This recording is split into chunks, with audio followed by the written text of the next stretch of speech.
تو میرے عزیز دوستو، ایک بات بنیادی یہ ہے کہ مسجد علم اور ایمان کے سیکھنے کی جگہ ہے. یہ پکی بات ہے کہ مسجد علم اور ایمان کے سیکھنے کی جگہ ہے، جس میں سب سے پہلی اہم چیز وہ ایمان ہے کہ صحابہ ایمان مسجد سے سیکھا کرتے تھے.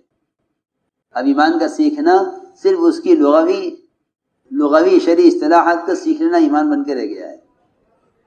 مشکات شریف میں پڑھ لیا اور فارغ ہو گئے. مجھے معلوم ہے ایمان کسے کہتے ہیں. کہ ایمان معلوم کو نہیں کہتے. ایمان تو اللہ کی تعلق اور اس کے خوف کو کہتے ہیں. یہ تو سنا ہے، پڑھا ہے کتابوں میں کہ ایمان گھٹتا بڑھتا ہے. دلائل اور اس کے فضائل اور اس کے اختلافات اور اس کے اقوال معلوم ہے. یہ نہیں معلوم کہ گھٹتا بڑھتا کہیں سے ہے. یہ نہیں معلوم. ہاں کہ بھئی پڑھا دو نہیں تم بحث یزید و ینقص. کیا مطلب یزید و ینقص؟ کیا عمل سے؟ نہ، اعمال سے نہیں گھٹتا بڑھتا، بلکہ اعمال کا نور ایمان سے گھٹتا بڑھتا ہے. ایمان کے نور سے اعمال کا نور بڑھتا ہے اور ایمان کے ذوق سے اعمال کا نور گھٹتا ہے. سنو میں بتاتا ہوں. میں آپ کو صحابہ کی سیرت سے عرض کرتا ہوں کہ ایمان کے گھٹنے بڑھنے کے کیا اسباب ہیں. سنت دھیان سے. وہ تو ایمان کی سطح اور ایمان کی قوت سے اعمال کے اندر نور اور اعمال کے اندر جاذبیت اور اعمال کے اندر اخلاص اور اعمال کی سے وعدوں کا پورا ہونا، یہ سب ایمان سے ہوتا ہے. اعمال سے ایمان نہیں ہو تو ایمان سے اعمال ہیں. ایمان سے سنو، ایمان سے اعمال ہوتے ہیں. ایمان سے اعمال ہیں، ایمان سے اعمال ہیں، ایمان سے اخلاص ہے. کیونکہ اطاعت اور اسلام ایمان کا مظہر ہے. اعمال کا درجہ، اعمال کی قبولیت، اعمال پر استقامت، اعمال پر اجر، یہ سب ایمان کی وجہ سے ہیں. تو ایمان کے گھٹنے بڑھنے کی کیا اسباب ہیں؟ میں عرض کرتا ہوں. ایمان کے گھٹنے بڑھنے کے اسباب، صحابی نے شکایت کی نافق حنظلہ، حنظلہ منافق ہو گیا. اور بکر نے کہا ہاں حنظلہ میں بھی منافق ہو گیا. کیا بات ہو گئی؟ کہ بات یہ ہے کہ جو کیفیت ایمان کے حلقوں میں رہتی ہے وہ کیفیت یہاں سے نکل کر باقی نہیں رہتی. یہ ہے نا روایت میں. ہاں، ایک ایک بات پر ہاں کرتے جائیے تاکہ مجھے اطمینان ہو جائے کہ یہاں سے نکل جاتے ہیں تو یہ کیفیت باقی نہیں رہتی. چلو شکایت کرتے ہیں. گئے حاکم حضرت میں جا کے عرض کیا یا رسول اللہ صلی اللہ علیہ وسلم، ہم تو منافق ہو گئے. کیوں؟ کیا بات ہو گئی؟ کہ جو کیفیت آپ کے پاس رہتی ہے مسجد میں، ایمان کے حلقے میں، وہ کیفیت باہر نکل کر ختم ہو جاتی. بیوی میں، بچوں میں، کاروبار میں الجھ کر اس کیفیت کو کھو دیتے ہیں. تو آپ نے مایوس نہیں کیا، بلکہ آپ نے تسلی دی. آپ نے فرمایا یا حنظلہ ساعتن و ساعتن. حنظلہ وقت وقت کی بات ہے، وقت وقت کی بات ہے. تم جاؤ گے، بازار سے جاؤ گے، ضرورت ہے. کاروبار میں جاؤ گے، ضرورت ہے. بیوی بچوں میں جاؤ گے، ضرورت ہے. لیکن ان حالات میں جا کر اللہ کو یاد رکھنا یہ ایمان ہے.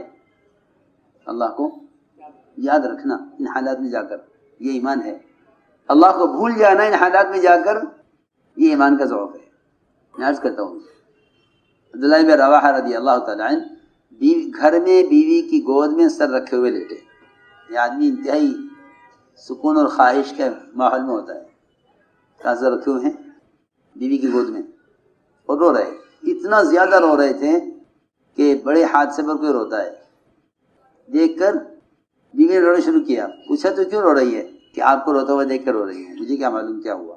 تو فرمانے لگے کہ میں تو اس پر رو رہا ہوں کہ پلسرات سے گزرنا کیسے ہوگا. یہ کیفیت کہاں ہے؟ بیوی کی گود میں. جی ہاں، مسجد میں نہیں. میں نے دونوں باتیں عرض کی ہیں کہ ہم تو منافق ہو گئے کہ کاروبار میں آ کر وہ کیفیت باقی نہیں رہتی. ان کا یہ حال کہ بیوی کی گود میں سر رکھے لیٹے ہیں اور یاد کر رہے ہیں آخرت کو. میں نے بات عرض کی ہے کہ ایمان کی گھٹنے بڑھنے کے کیا اسباب ہیں. اس ماحول سے نکلنا یہ ایمان کو متاثر کرے گا. ایمان کو متاثر کرے گا اس ماحول سے نکلنا. جو اس ماحول میں آتے ہی نہیں ہیں ان کا ایمان کتنا متاثر ہوگا. جن کا اس ماحول سے نکلنا ایمان کو متاثر کر دیتا ہے. جب ایمان کے ماحول سے نکلنا ایمان کو متاثر کر دیتا ہے تو یہ ایمان کے ماحول میں آتے ہی نہیں ہیں ان کا ایمان کتنا متاثر ہوتا ہوگا. سوال ہے کہ ایمان کے بڑھنے کے کیا اسباب ہیں؟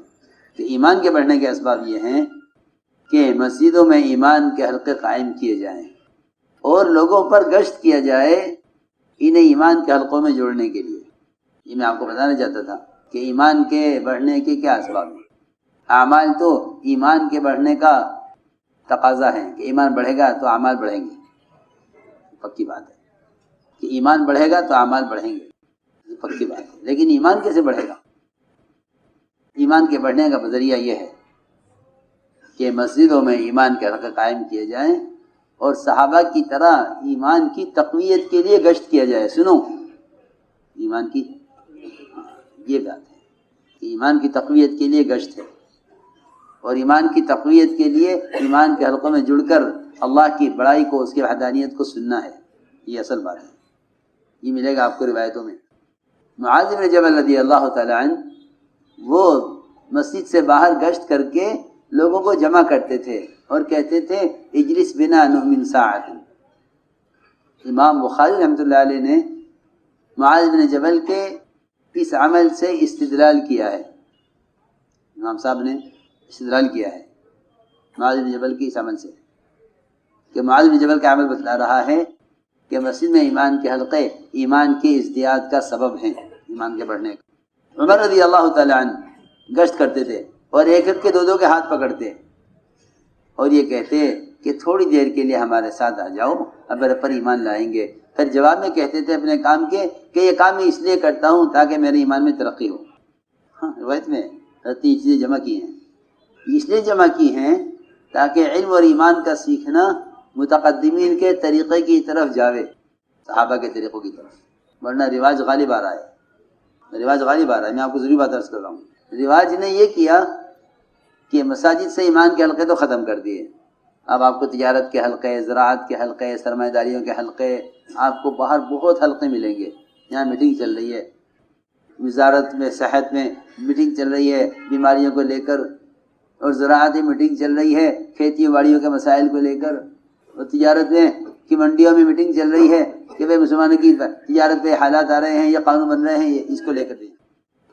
اور دوسری چیز علم، کہ جو رواجی طریقے ہیں ان رواجی طریقوں نے عوام کو علماء سے مستغنی کر دیا ہے، ہمیں ضرورت نہیں ہے کتاب کہ علم تو ہمارے پاس، اب تو موبائلوں میں علم آ گیا، اسے اب علماء کی ضرورت نہیں ہے، حالانکہ علم تو صحبت سے آتا ہے، علم صحبت سے آتا ہے۔ جی ہاں، کہ جو علم سینوں سے سینوں میں آئے گا وہ دل سے دل میں آئے گا، دل سے دل میں آئے گا۔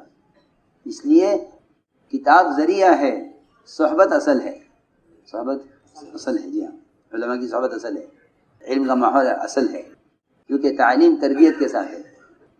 حضور اکرم صلی اللہ علیہ وسلم کی صحبت اور آپ کی محبت سے صحابہ نے علم لیا ہے۔ اس زمانے رواجی طریقوں نے علماء سے مستغنی کر، علماء کی ضرورت نہیں ہے، ہم علم حاصل کر لیں گے، اس لیے صحیح غلط میں تمیز بھی نہیں ہے۔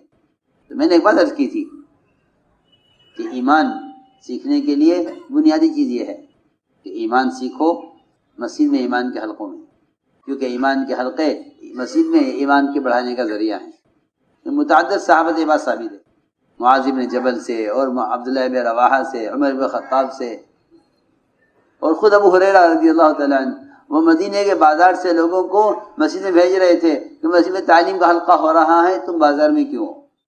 یہ سوچنے کی بات ہے کہ ایمان کے بڑھنے کا کیا ذریعہ ہے، ایمان کے بڑھنے کا بنیادی ذریعہ یہ ہے۔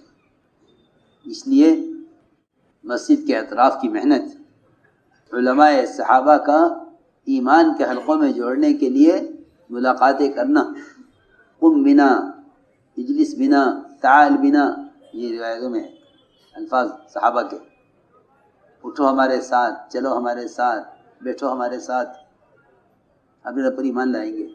یہ ایک بنیادی چیز ہے کہ مساجد ایمان کے حلقوں سے آباد ہوں، مساجد ایمان کے حلقوں سے آباد ہوں، اور مساجد علم کے حلقوں سے آباد ہوں۔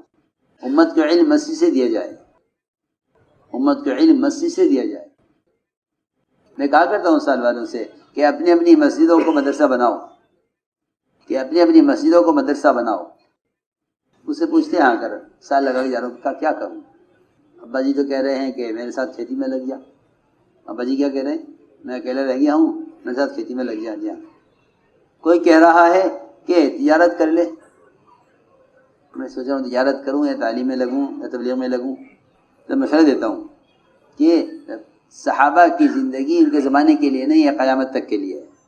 اس لیے وہ کام کرو جو صحابہ نے کیا ہے، کہ صحابہ نے 3 کاموں کو جمع کیا ہے ایک ساتھ: دعوت، تعلیم اور کسب حلال. یہ 3 کام صحابہ ایک ساتھ کیے ہیں: دعوت، تعلیم، تجارت. تینوں کام ایک ساتھ. تینوں کام ایک ساتھ. جی